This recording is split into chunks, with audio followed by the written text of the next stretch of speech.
네, 오늘 주시는 말씀 열왕기상 17장 1절에서 24절까지의 말씀입니다. 열왕기상 17장 1절에서 24절까지의 말씀. 자, 여러분들 한 절씩 교독하여 읽겠습니다. 길르앗에 우거하는 자 중에 디셉 사람 엘리야가 아합에게 말하되 내가 섬기는 이스라엘의 하나님 여호와께서 살아계심을 두고 맹세하노니 내 말이 없으면 수천 년 동안 비도 이슬도 있지 아니하리라 하니라. 너는 여기서 떠나 동쪽으로 가서 요단 앞 그리시네가에 숨고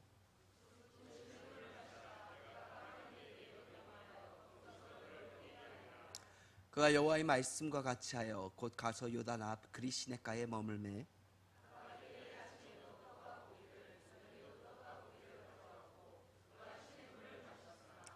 땅에 비가 내리지 아니하므로 얼마 후에 그 시내가 마르니라. 너는 일어나 시돈에 속한 사르밧으로 가서 거기 머물라. 내가 그곳 과부에게 명령하여 내게 음식을 주게 하였느니라.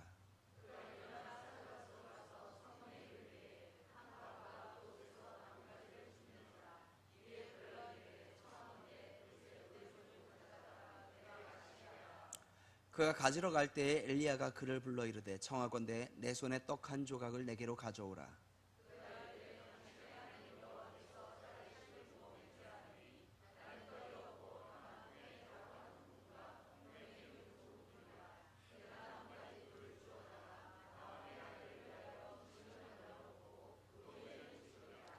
엘리야가 그에게 이르되 두려워하지 말고 가서 내 말대로 하려니와 먼저 그것으로 나를 위하여 작은 떡 한 개를 만들어 내게로 가져오고 그 후에 너와 내 아들을 위하여 만들라.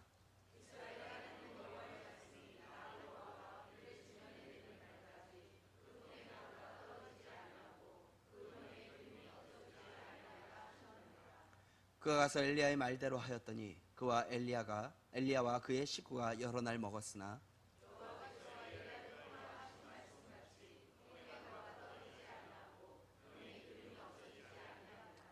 이 일 후에 그 집 주인 되는 여인의 아들이 병들어 증세가 심히 위중하다가 숨이 끊어진지라.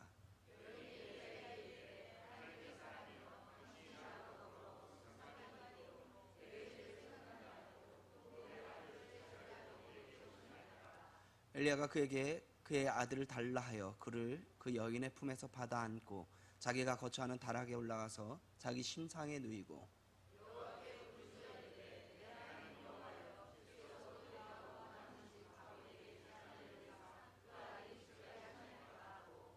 그 아이 위에 몸을 3번 펴서 엎드리고 여호와께 부르짖어 이르되 내 하나님 여호와여 원하건대 이 아이의 혼으로 그의 몸에 돌아오게 하옵소서 하니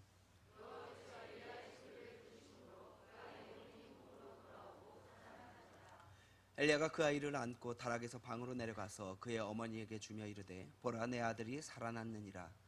여인이 엘리야에게 이르되 내가 이제야 당신은 하나님의 사람이시요 당신의 입에 있는 여호와의 말씀이 진실한 줄 아노라 하니라. 아멘.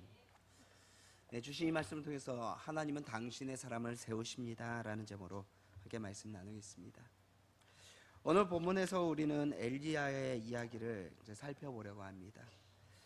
엘리야는 구약 그 시대에 등장했던 수많은 선지자들 가운데서도 가장 강렬했던 인물 중에 한 사람으로 꼽힐 수 있습니다. 그는 왕 앞에서도 두려움 없이 하나님의 말씀을 선포했던 자였고 또 우상 숭배와 정면으로 맞서면서 갈멜산에서는 이방 선지자 850명과 함께 홀로 대적했던 그런 인물로 우리가 알고 있습니다.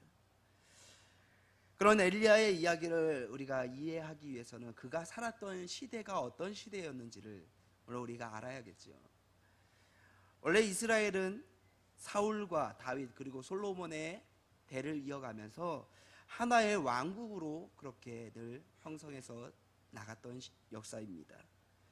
다윗 시대에는 나라가 크게 확장되었고 또 솔로몬 시대에는 성전이 건축되면서 정치적인 안정과 경제적인 부를 누렸던 그런 시대입니다. 굉장히 화려한 시대를 솔로몬 시대는 이스라엘 백성들이 살았던 것이죠. 그러나 솔로몬이 말년에 문제가 일어나게 되는데 그가 수많은 이방인 여인들과 혼인하게 되었고 그로 인해서 이스라엘 안으로 이방의 우상들이 들어오게 되었다라고 하는 것이죠. 이에 대해서 하나님은 여러 차례 솔로몬에게 경고하시는데 솔로몬이 듣지 않습니다.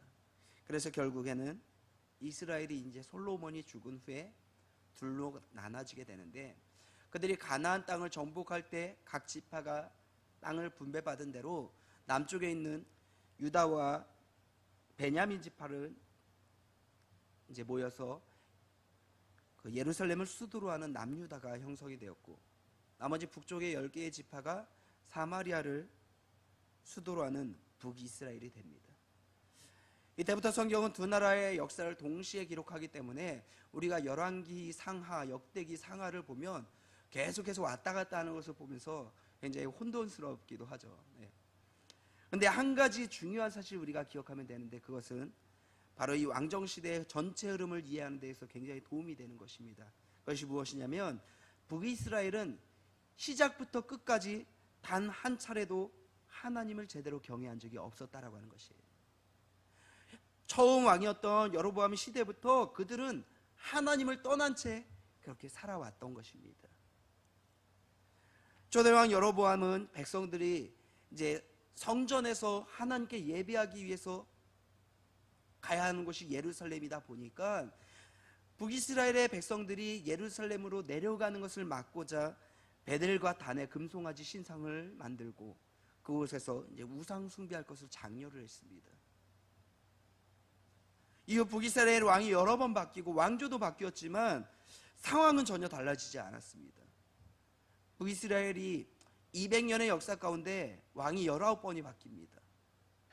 왕조도 통일돼서 가는 것이 아니라 8번이나 교체되는데도 불구하고 그 가운데 단 한 명도 여호와 보시기에 정직히 행하였다라고 그렇게 평가받는 왕이 한 사람도 없었다라고 하는 것이죠. 그들을 평가할 때 성경은 계속해서 반복적인 표현을 하고 있습니다.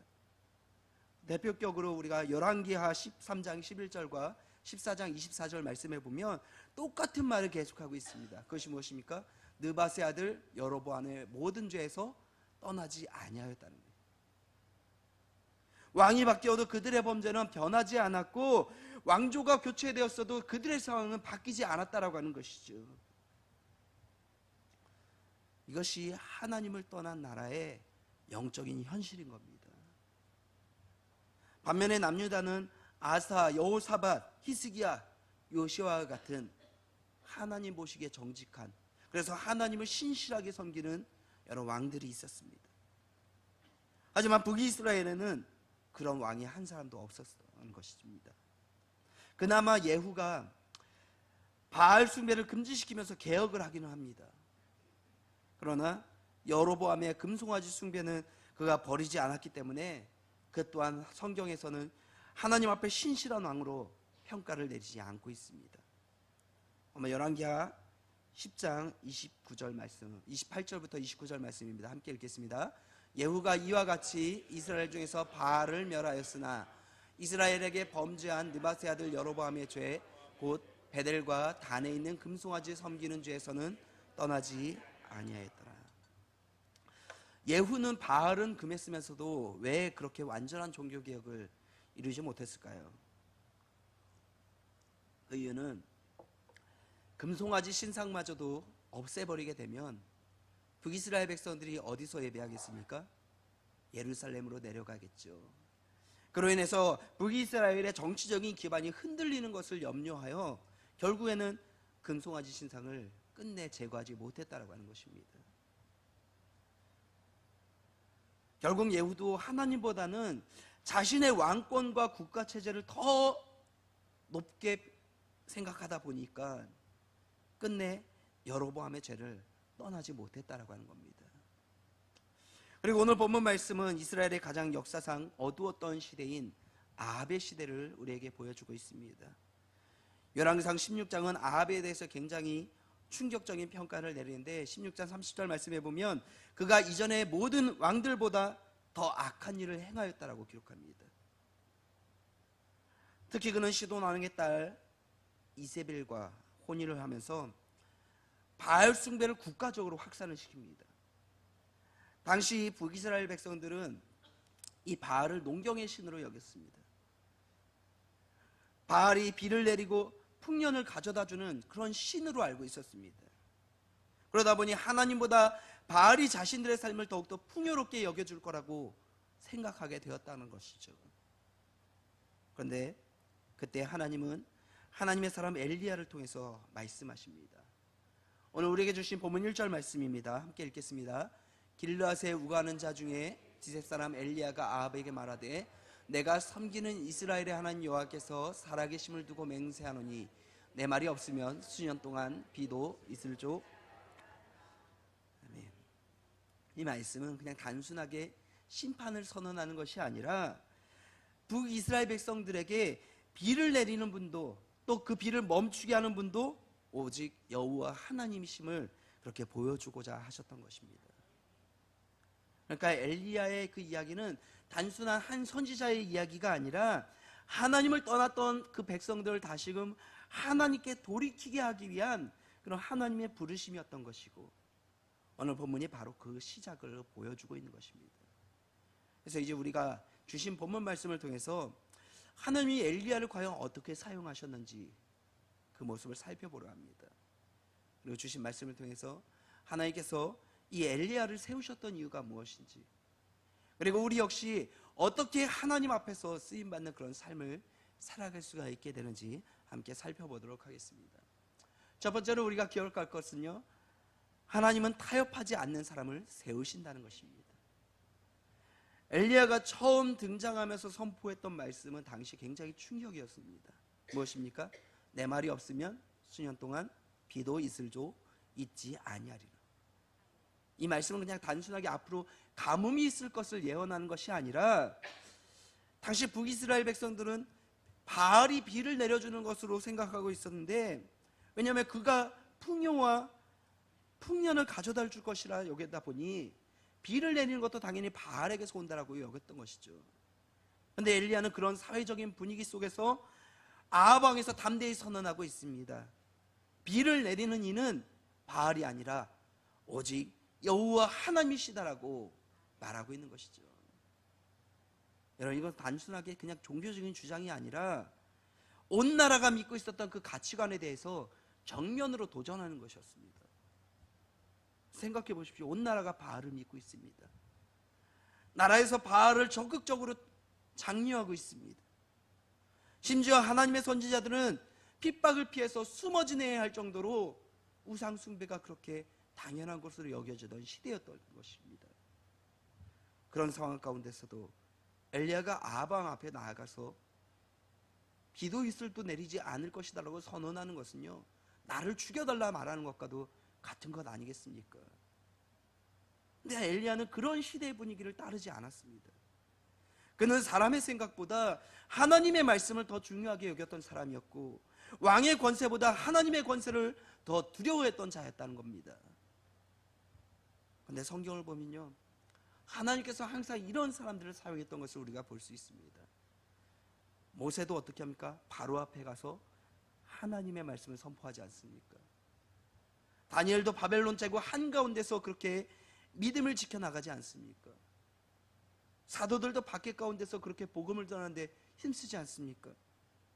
그런데 하나님께서 사용하셨던 그런 사람들의 공통점을 보면 그들이 능력이 많았던 자가 아니라 말씀 앞에서 타협하지 않는 사람들이었다라고 하는 겁니다.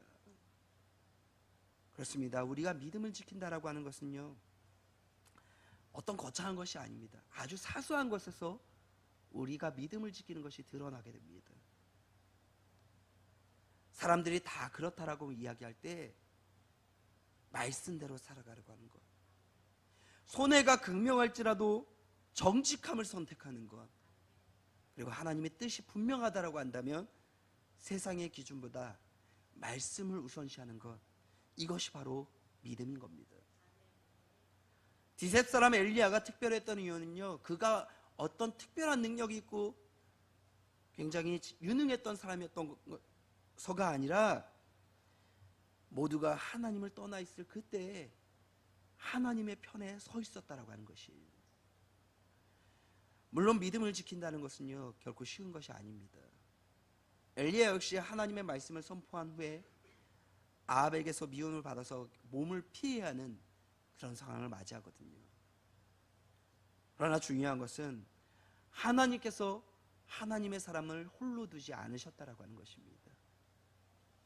하나님은 그를 그리 시냇가로 인도하시고 그곳에서 까마귀를 통해서 먹이시면서 하나님의 방법으로 돌보시는데, 이것이 바로 믿음의 길입니다. 때로는 손해를 감수해야 하고, 때로는 외로움도 견뎌내야 하고, 때로는 사람들로부터 오해받을 수 있는 그런 자리임에도 불구하고 하나님은 그런 자리를 기꺼이 감내하는 사람을 결코 외면하지 않으신다라고 하는 것입니다. 여러분, 하나님은 지금도 이런 믿음의 사람들을 찾고 계십니다. 그래서 모두가 같은 방향으로 가고 있을 때 하나님이 아니라고 하면 하나님 편에 서는 사람, 사람들의 박수와 갈채보다도 하나님이 기뻐하시는 그 일을 간구하는 사람, 바로 그런 사람을 하나님은 사용하신다라고 하는 것입니다. 두 번째로 우리가 기억할 것은 하나님은 순종하는 사람을 통해서 일하신다라고 하는 겁니다. 엘리야가 수년 동안 이제 비가 오지 않을 것이다 라고 선포한 후에 하나님은 그를 그리 시냇가로 인도하시고 그곳에 그를 숨기십니다. 그러나 시간이 지나자 그가 있었던 그 시냇물마저도 메말라 버리죠.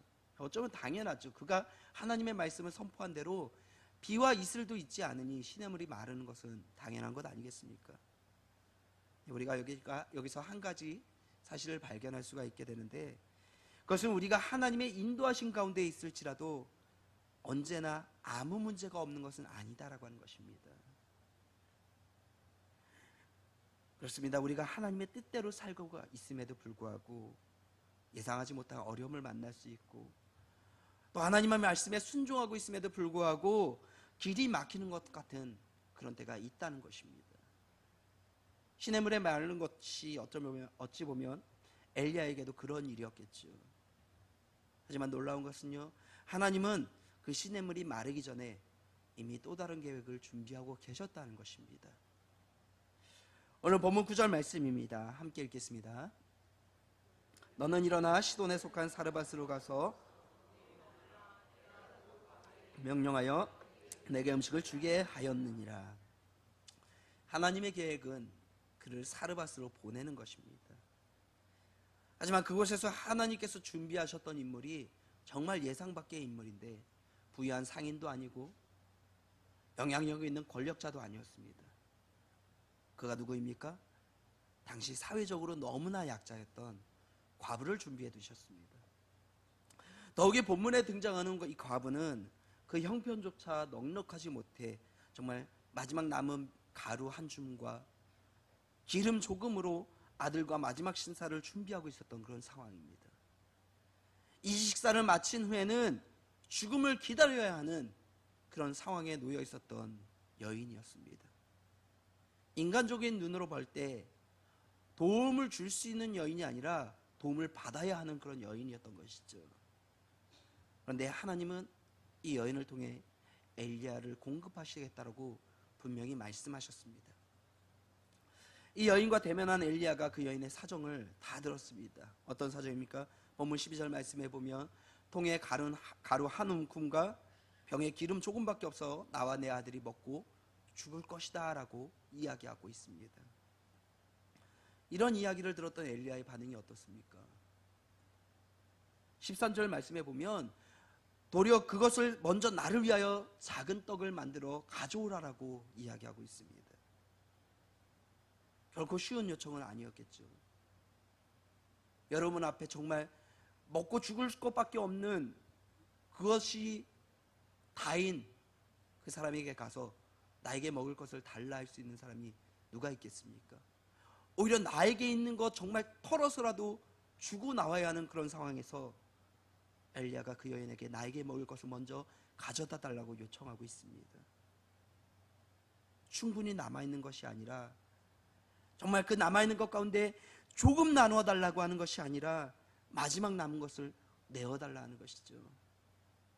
그런데 놀라운 것은요, 이 말에 과부가 순종했다라고 하는 것입니다. 사실 오늘 본문에서 가장 놀라운 믿음을 보인 사람은 어쩌면 엘리야가 아니라 이 과부일 수 있습니다. 왜 그렇습니까? 엘리야는 하나님의 말씀을 직접 들었던 사람입니다. 어디로 가야 할지, 누구를 만나야 할지, 무슨 일을 계획하고 계시는지 하나님을 통해서 직접 음성을 들었던 자입니다. 그런데 과부는 어떻습니까? 전혀 다릅니다. 처음 보는 그 선지자를 통해서 하나님의 약속을 듣고 믿어야 하는 이 과부의 믿음이 어쩌면 더 큰 믿음 아니겠습니까? 현재 눈에 보이는 현실은 부족한 뿐이었지만, 정말 계산해보면 손해보는 것이 분명했지만, 그럼에도 불구하고 그녀는 자신의 형편보다 하나님의 말씀을 더욱더 신뢰했고, 그 결과가 어떻게 이어집니까? 결국에는 통에 가루가 떨어지지 않고 기름이 끊이지 않는 역사가 그녀에게 임하지 않습니까? 그럼 하나님께서 과부에게 왜 이런 순종을 요구하셨겠습니까? 과부의 믿음을 훈련하시기 위함인 겁니다. 하나님은 과부에게 마지막 남은 그 가루를 요구하신 것이 아니라 하나님의 그 말씀을 신뢰하는 믿음을 원하셨던 것입니다. 그래서 그녀가 그 믿음의 말씀에 순종했을 때 하나님은 그녀가 드린 것보다 더 큰 은혜로 채워주시는 것을 우리가 볼 수 있습니다. 성경을 보면 하나님은 늘 이런 방식으로 일하셨습니다. 노아는 비가 오기 전에 순종하여서 방주를 만들었습니다.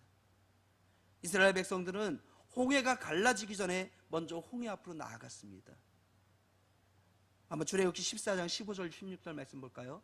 여호와께서 모세에게 이르시되 너는 어찌하여 내게 부르짖느냐? 이스라엘 자손에게 명령하여 앞으로 나아가게 하고 지팡이를 들고 손을 바다 위로 내밀어 그것이 갈라지게 하라. 이스라엘 자손이 바다 가운데에 마른 땅으로 행하리라. 모세가 홍해를 가르고 그 갈라진 곳으로 이스라엘 백성들이 나아간 것이 아니라 갈라지기 전에 홍해를 향해 이스라엘 백성들을 내몰았습니다. 이스라엘 백성들이 먼저 나아가는 가운데 모세가 하나님의 말씀에 순종하여 지팡이를 내밀자 홍해가 갈라졌던 것이죠. 또 그들이 가나안 땅으로 들어가기 전 요단강에서 어떤 일이 일어납니까? 제사장들이 요단강이 멈추기 전에 그 강물에 발을 담갔을 때 강물이 멈춥니다. 여호수아 3장 8절 말씀입니다. 너는 언약궤를 맨 제사장들에게 명령하여 이르기를 너희가 요단물가에 이르거든 요단에 들어서라 하라. 이때 요단물은 어떤 상황이었습니까? 성경에 기록되어 있습니다. 여호수아 3장 15절에서 17절 말씀 계속해서 보겠습니다.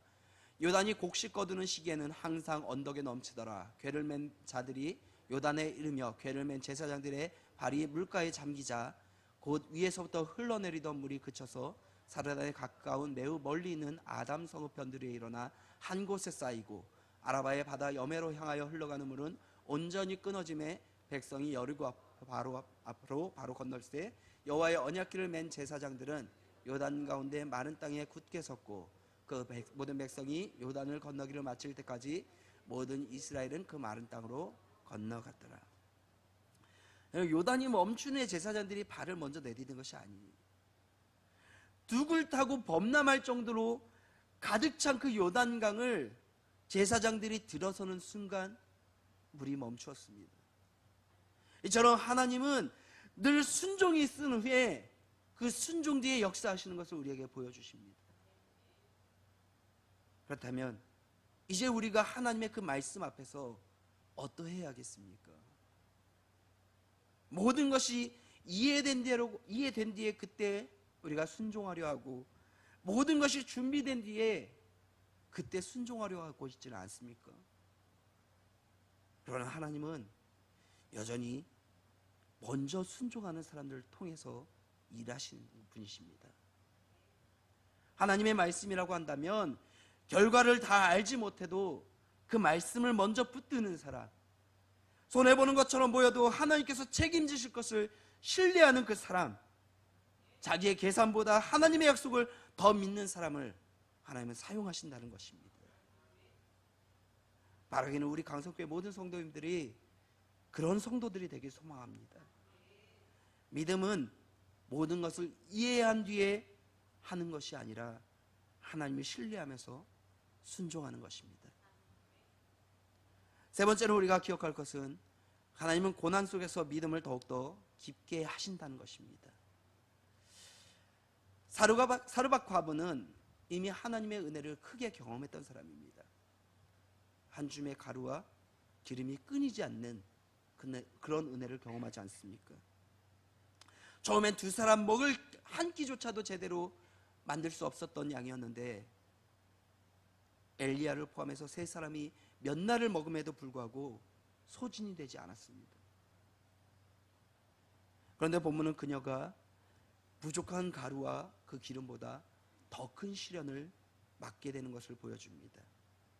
본문 17절 말씀에 보면 그녀의 아들이 병들어 죽게 되었다라고 기록하고 있습니다. 함께 읽겠습니다.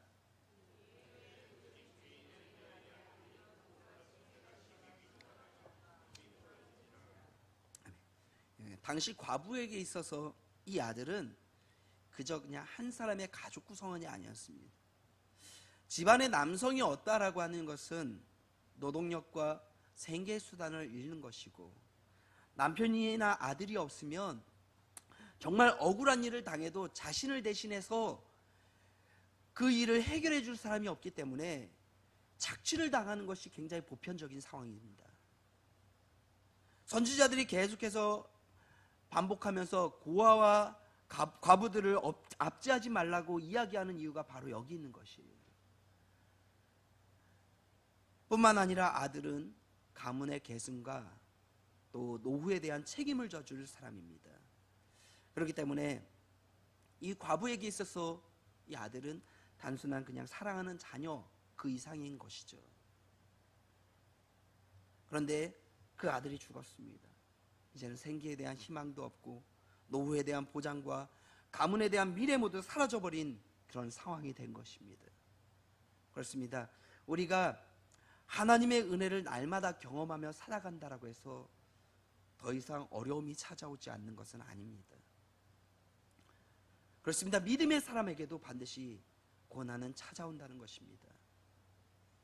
순종하는 사람에게도 눈물이 흐를 날이 반드시 있게 되는 것이고, 하나님의 뜻대로 살아가는 사람에게도 이해할 수 없는 그런 아픔이 일어나는 것입니다.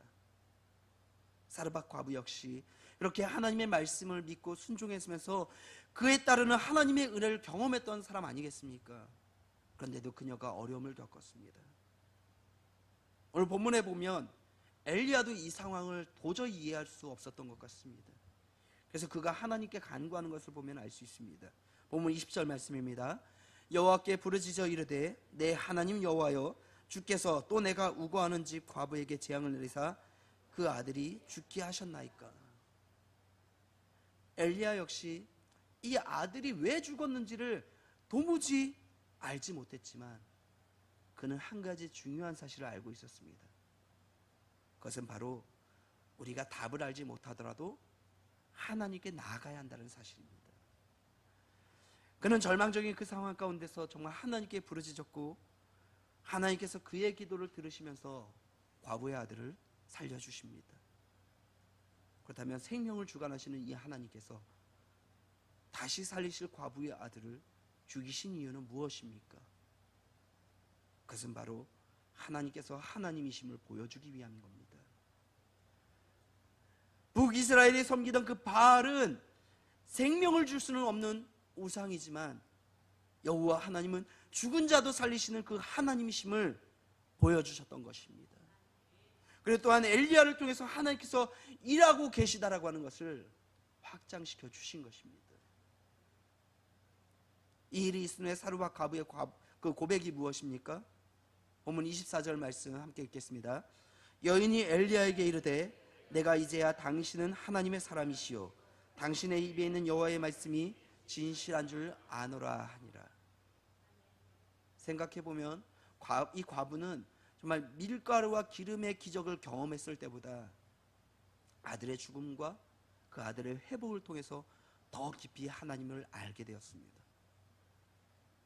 이처럼 하나님은 우리가 이해할 수 없는 그런 상황 가운데서도 우리의 믿음을 깊게 하시는데, 이런 사르밧 과부의 아들을 살리신 그 하나님이 오늘 우리의 삶도 붙들고 계십니다.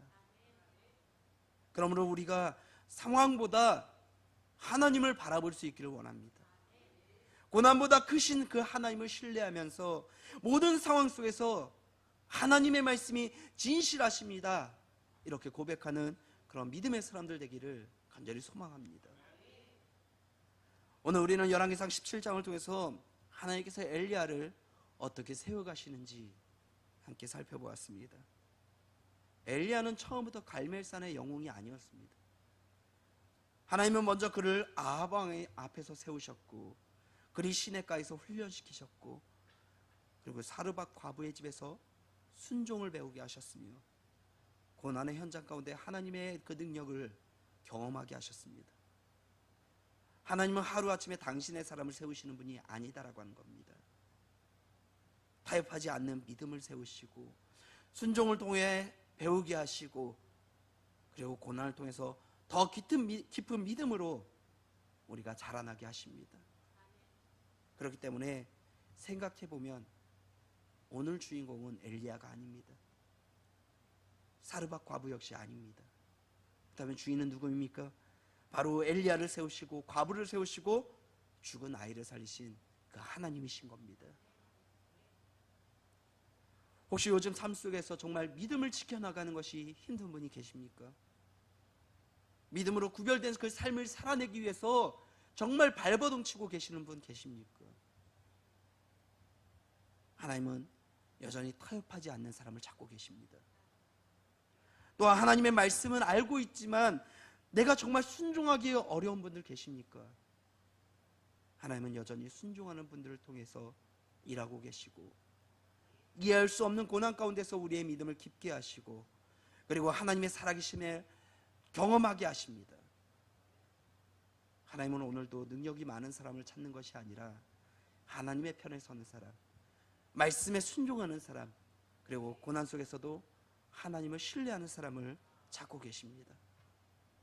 바라기는 우리 강속교회 모든 성도님들이 그런 믿음의 사람이 될 수 있기를 소망합니다. 그래서 우리가 우리의 삶을 통해서 하나님의 살아계심이 더욱더 드러나고, 우리의 가정과 교회와 또 우리의 다음 세대가 그렇게 하나님께로 돌아오는 그 은혜가 있기를 간절히 소망합니다. 함께 오늘 주어진 말씀을 생각하면서 기도하며 나아가기 원합니다.